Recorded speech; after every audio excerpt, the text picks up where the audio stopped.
I come from the county government of Isiolo, Department of Trade, Investment, Industry and Cooperative Development.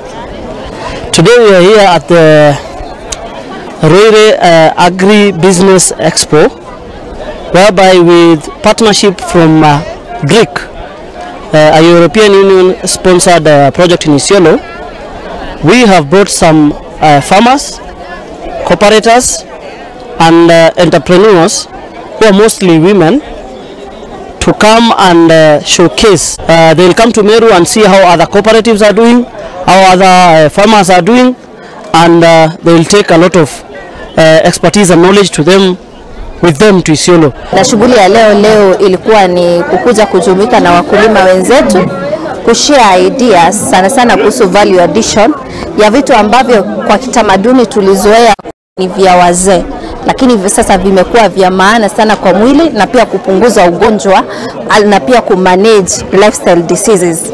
Ndio maana tumekuwa tunaambia wakulima value addition is the way to go. So sisi tuko value addition champions na tumekuwa tunaongea na wakulima wenzetu kuwaelimisha, kuwaeleza ya kuwa value addition inafaidisha mkulima mara 2 ama mara 3 zaidi, kwa sababu ukiangalia kwa unga zetu unakuta kuna unga wa malenge.